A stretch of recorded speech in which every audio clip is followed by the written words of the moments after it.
Hey Tim, this is Brother Mark. Hope you're doing all right. I would like to say on your post that you've made about Ephesians 5:21 that you are. I mean, you are correct as it relates.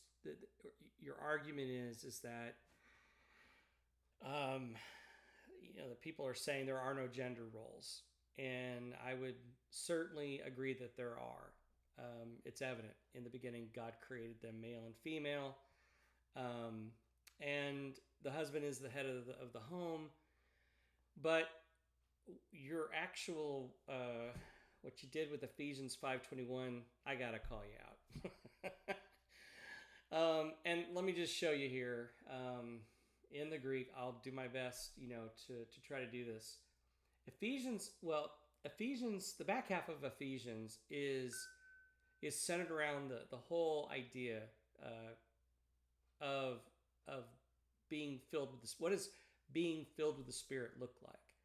And we're getting now to near the end, and what Paul says in Ephesians 5:21 over here is that we have to choose. Each of us have to choose to subject ourselves one to another. Um, and then what Paul does is what he typically does is he then uses an illustration that he pulls in to talk about that. But let me explain why I mean that. And I do know, for one, that people have argued that Ephesians 5:21 and 22 are not connected. Well, they are, and I'm going to show you why here in a second. The first is we have the verb here in 5:21 being subject. If you can see that, hopefully the video comes out here well enough. Um, the that's the verb, and then if we drop down here to verse 22, you see some phrases: wives to their own husbands, and then also husbands to their wives. And in fact, well, we'll talk about this in a second.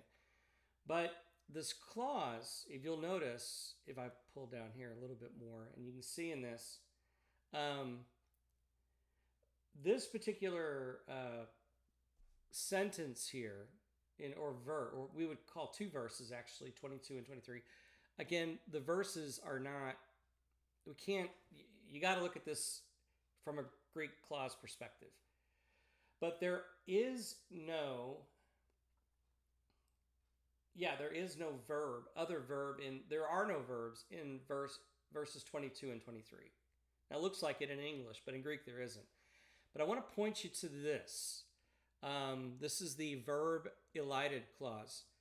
Verb elided clauses are clauses that imply the carrying over of verbal function, usually from the previous clause. They are clauses without verbal function, and they're not clauses of identification or attribution. And you'll notice if we go down here to verse 24, where it talks about as the church, you see this also.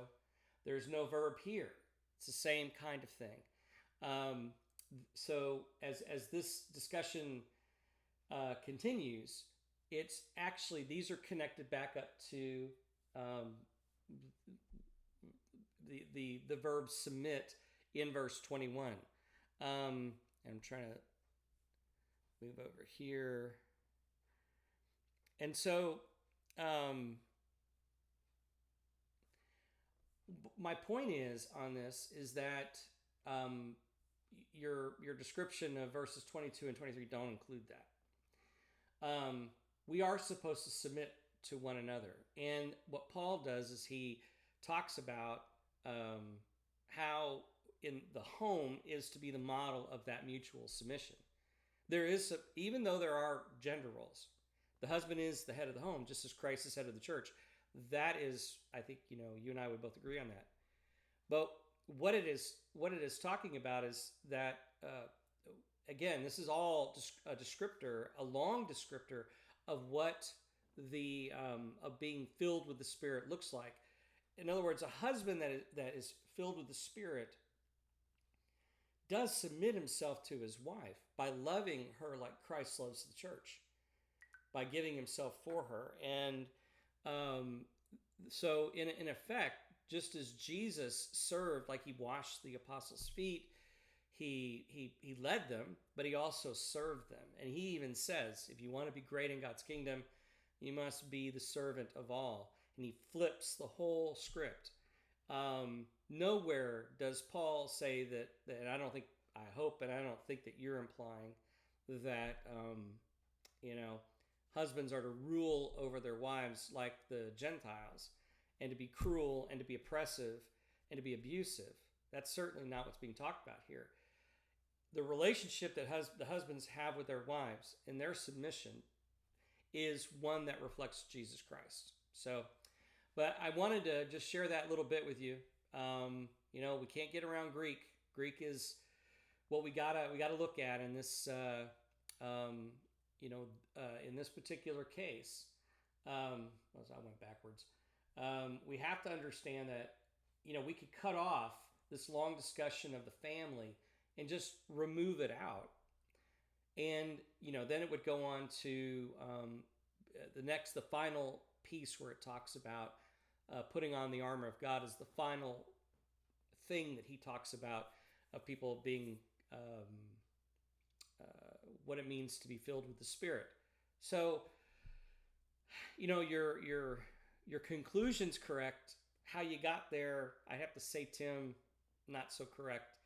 But hopefully this, in a loving way, I just want to lovingly say, I want to take the time to do this. Hope you're doing okay. Give my best to the missus. She's a good gal. I love her. I miss her.